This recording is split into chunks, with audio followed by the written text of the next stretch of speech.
Hey guys, what's up? So this is your educator Adarsh Raj and I'm back with another awesome lesson in this series. So beta, we are doing the physics revision for the second term. That means we are preparing for the CBSE term 2 examination, which is going to be from April 26 this year. So beta, we are doing the wave optics chapter. और हम लोगों ने अभी तक interference की बात कर ली है। अगर आपने प्रीवियस लेक्चर्स नहीं देखे हैं तो आप डिस्क्रिप्शन बॉक्स में लिंक पे जाके आप प्रीवियस लेक्चर्स देख सकते हैं। आज जो हम लोग टॉपिक पढ़ेंगे बच्चों, वो पढ़ेंगे Young's double slit experiment. Paper के लिहाज से बहुत ही इंपॉर्टेंट टॉपिक है।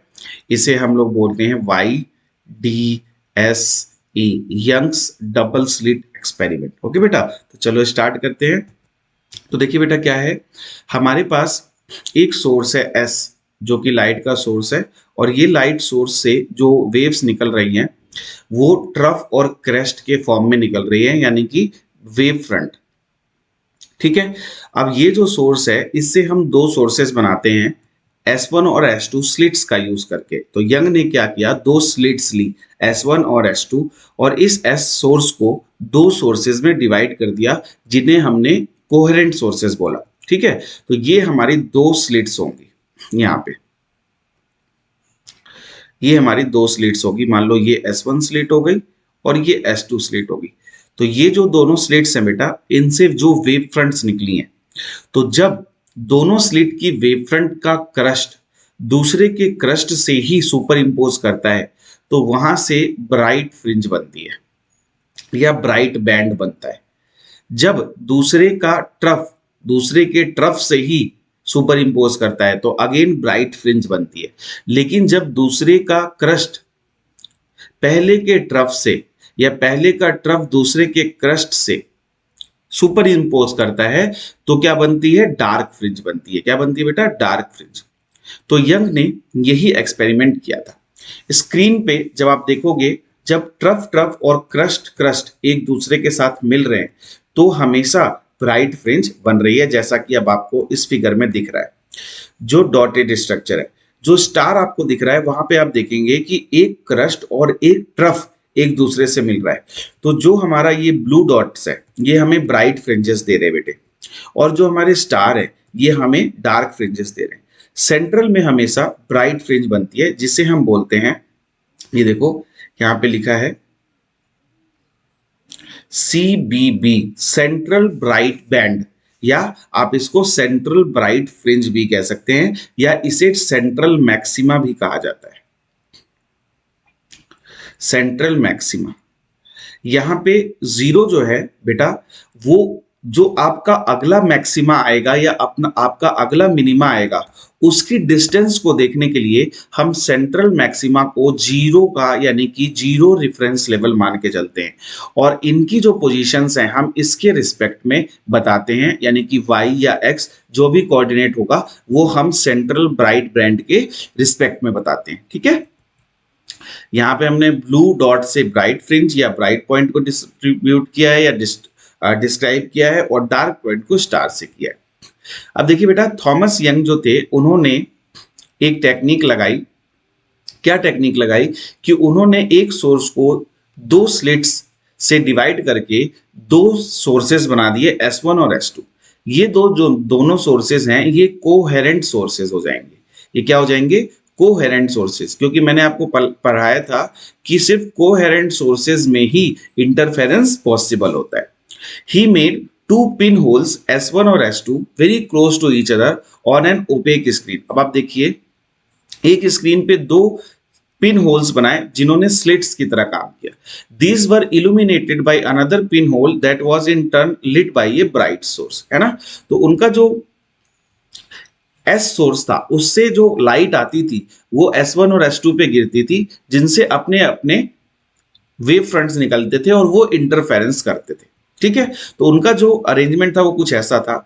ये जो सोर्स S है, इससे लाइट पहुंचती थी S1 पे और पहुंचती थी S2 पे, दोनों स्लिट्स पे, और इन दोनों से जो वेव फ्रंट है वो P पे स्क्रीन पे टकरा रही है।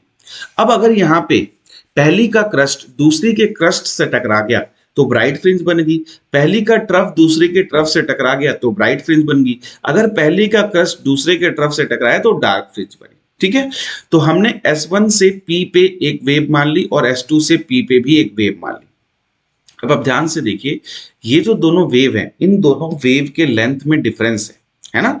S1 से P तक पहुंचने में लाइट को कम डिस्टेंस ट्रेवल करनी पड़ रही है, S2 से P में पहुंचने पे लाइट को ज्यादा डिस्टेंस ट्रेवल करनी पड़ी है। इन दोनों पाथ में जो डिफरेंस है उसे हम बेटा पाथ डिफरेंस कहते हैं और उसे हम डेल्टा एक्स से लिखते हैं।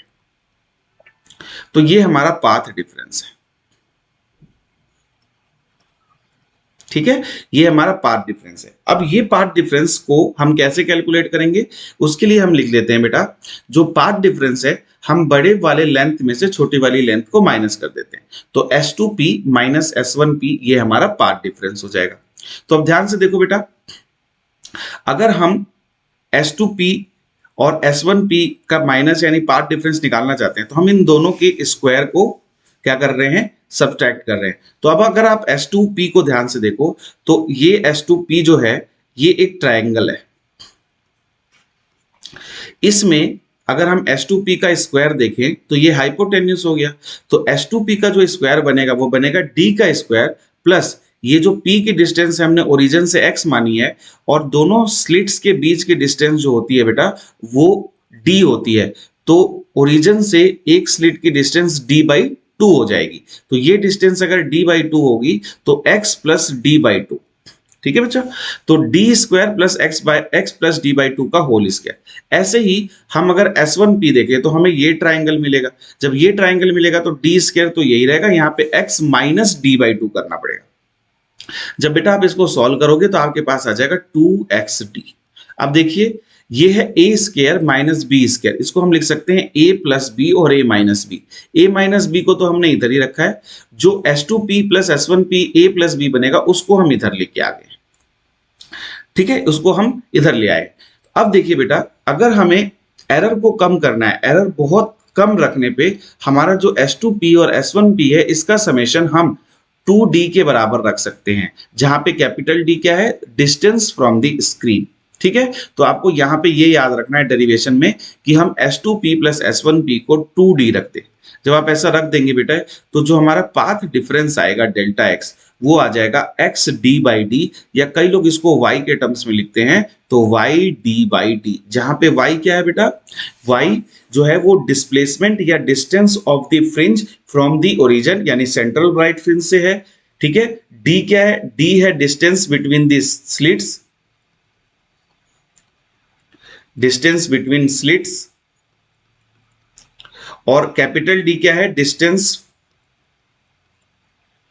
ऑफ स्क्रीन, ये स्क्रीन की डिस्टेंस है। ठीक है बेटा, तो ये हमारा पाथ डिफरेंस आ जाता है। अब जो हमारा पाथ डिफरेंस है वही डिसाइड करता है कि कंस्ट्रक्टिव इंटरफेरेंस है या डिस्ट्रक्टिव है, यानी कि ब्राइट फ्रिंज मिलेगी और डार्क फ्रिंज। तो बेटा जब भी कंस्ट्रक्टिव इंटरफेरेंस होगा तो क्या मिलेगी, ब्राइट फ्रिंज। ब्राइट फ्रिंज के लिए क्या होना चाहिए, पाथ डिफरेंस जो है वो इंटीग्रल मल्टीपल होना चाहिए लैम्डा का। तो हमने देखा है पाथ डिफरेंस को लैम्डा का इंटीग्रल मल्टीपल करवा दिया है। ठीक है बेटा, ऐसे ही डार्क फ्रिंज में क्या होना चाहिए, डार्क फ्रिंज में पाथ डिफरेंस जो है वो ऑड मल्टीपल होना चाहिए लैम्डा बाई 2 का। ठीक है, तो इससे हमें डार्क फ्रिंज और ब्राइट फ्रिंजेस के बैंड मिलते हैं बेटा, जिन्हें हम फ्रिंजेस कहते हैं। सबसे सेंटर में हमें जो ब्राइट फ्रिंज मिलती है उसे हम सेंट्रल मैक्सिमा भी कहते हैं। अब देखिए यहाँ पे जो स्क्रीन से डिस्टेंस है वो डिस्टेंस स्लिट्स के आपस की डिस्टेंस से बहुत बड़ी होनी चाहिए, इस चीज का आपको ध्यान रखना है। ठीक है, इतना ध्यान रखना है। चलो अब देखो यहां पे हम लोग एक चीज डिफाइन करते हैं बेटा, फ्रिंज विड्थ। फ्रिंज विड्थ क्या होती है, सपोज करो कि आपकी एक ब्राइट फ्रिंज बन गई, उसके बाद आपकी डार्क फ्रिंज बनेगी और फिर एक ब्राइट फ्रिंज बनेगी। तो बेटा दो ब्राइट फ्रिंज जो एक दूसरे के साथ कंसेक्यूटिव है, इन दोनों के बीच की जो डिस्टेंस होती है इसे हम फ्रिंज विड्थ कहते हैं। या दो डार्क फ्रिंज हैं जो इन दोनों के बीच के डिस्टेंस जो है इसको भी फ्रिंज विड्थ कहते हैं।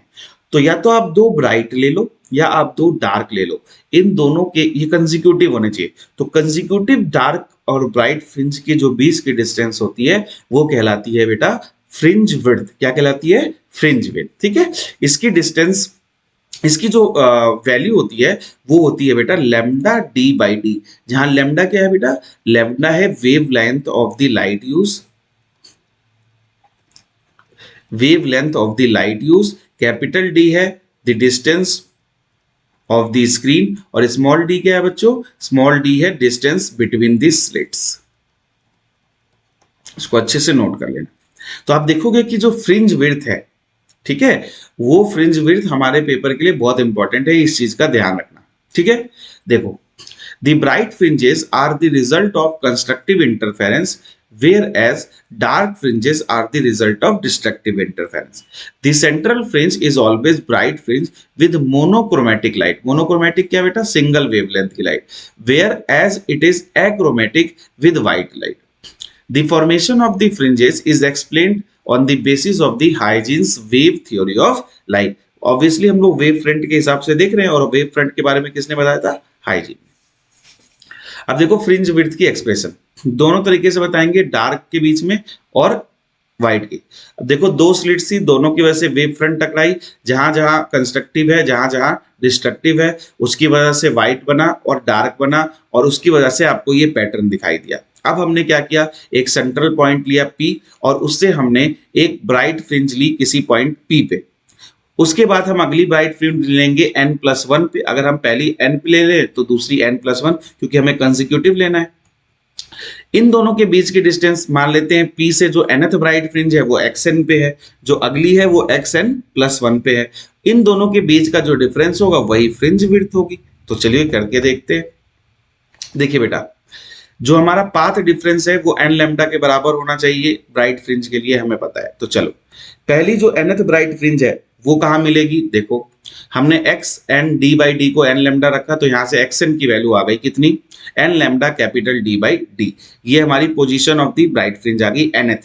अब हम nth+1 के लिए देखेंगे, तो हम nth+1 वैल्यू रख देंगे लैम्डा के साथ। यहां से हमारे n+1 के लिए वैल्यू आ गई n+1 lambda D by D.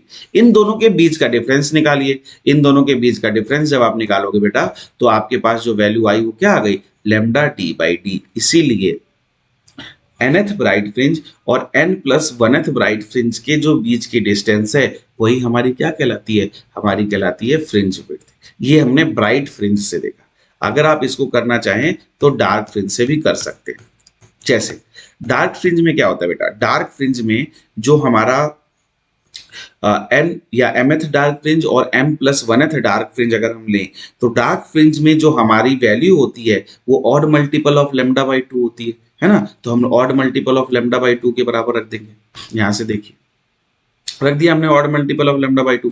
यहां से आप mth की वैल्यू निकालिए कि mth डार्क फ्रिंज कहां पे है, और फिर यहां से आप m+1th की वैल्यू निकालिए। दोनों वैल्यू निकालने के बाद दोनों के बीच का डिफरेंस आप निकाल दीजिए। जब आप दोनों के बीच का डिफरेंस निकालेंगे वही हमारा क्या कहलाएगा बेटे? Bright fringe width. और आप देखेंगे कि फ्रिंज विड्थ की वैल्यू वही आएगी।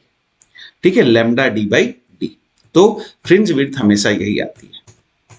चलिए, तो अब अगर हमारे पास फ्रिंज विड्थ की वैल्यू हमें पता चल गई, जनरली हम जो फ्रिंज विड्थ लेते हैं वो लैम्डा डी बाई डी पे लेते हैं।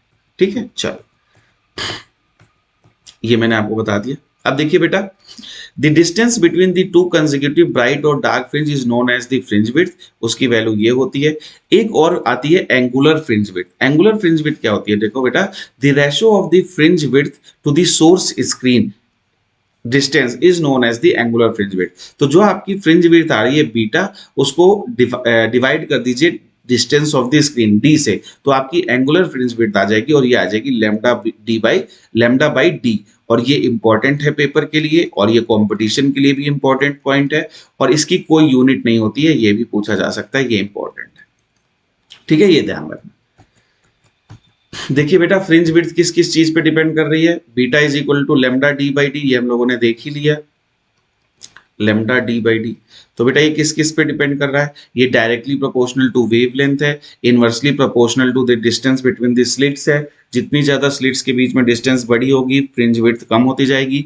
Depends on the distance of the screen from the source, यानी कि स्क्रीन की भी डिस्टेंस पे डिपेंड करता है। अगर डी बहुत लार्ज होगा तो बीटा भी लार्ज होगा और इंटरफेरेंस पैटर्न ऑब्जर्व नहीं होगा। ये पेपर में आपसे पूछा जाएगा कि डी लार्ज होने से जो है उससे क्या फर्क पड़ता है। ठीक है, ये ध्यान रख लेना। तो किस पे डिपेंड करता है ये हम लोगों ने सीख लिया। अब एक चीज होती है बेटा फ्रिंज विजिबिलिटी। फ्रिंज विजिबिलिटी क्या होती है? देखिए, फ्रिंज विजिबिलिटी को डिफाइन किया गया है the ratio of the difference of the I maximum to the I minimum to the summation of the I maximum to the I minimum. I क्या है बेटा? Intensity of the first source, I2 क्या है? Intensity of the second source.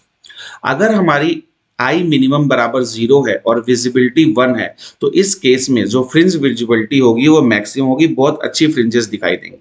अगर intensity maximum की value 0 है और fringe visibility -1 है तो with the half of the visibility, knowledge about coherence, fringe contrast and interference pattern will be visible। लेकिन अगर आप फ्रिंज विजिबिलिटी की वैल्यू 0 आ जाती है तो हमारे को इंटरफेरेंस पैटर्न बिल्कुल भी दिखाई नहीं देता है। तो नाम से ही पता चल रहा है फ्रिंज विजिबिलिटी मतलब विजिबल होने की गारंटी ये दे रहा है। अगर वैल्यू 1 है तो दिखेगा, नहीं है तो नहीं दिखेगा। क्लियर? चल, When one of the slit is closed, paper के लिए इंपॉर्टेंट, अगर दोनों में से एक स्लिट को बंद कर दिया जाए और दूसरी की विड्थ लेमडा के ऑर्डर में कर दी जाए तो हमें डिफ्रैक्शन फ्रिंजेस मिलती हैं। डिफ्रैक्शन है कि सिंगल स्लिट हम लोग पढ़ेंगे। अगर एक हम सोप फिल्म या थिन ऑयल स्प्रेड कर दें over water surface when seen in white light appears colored due to interference of light, therefore the effect of path difference, ये path difference due to thin film की बात कर रहा है। वहां पे हमारे पास जो पार्ट डिफरेंस होता है वो ये होता है। ठीक है, in Young double slit experiment sodium vapour lamp is replaced by neon lamp, then the fringe width is, important question है, फ्रिंज विड्थ क्या करेगी? डिक्रीज कर जाएगी। आप बताना क्यों कमेंट सेक्शन में। A fringe is a locus of constant amplitude, constant intensity, मैंने क्या बताया था? constant phase। Young experiment establish क्या एस्टेब्लिश करता है? Light consist of waves. तो आज के लिए इतना ही, इस लेक्चर में हम लोग इतना ही पढ़ेंगे। ठीक है बेटा, अगर आपको लेसन पसंद आया है तो चैनल को सब्सक्राइब करिए, वीडियो को शेयर करिए अपने फ्रेंड्स एंड फैमिली में। मिलते हैं नेक्स्ट लेसन के साथ जल्द ही अगले वीडियो।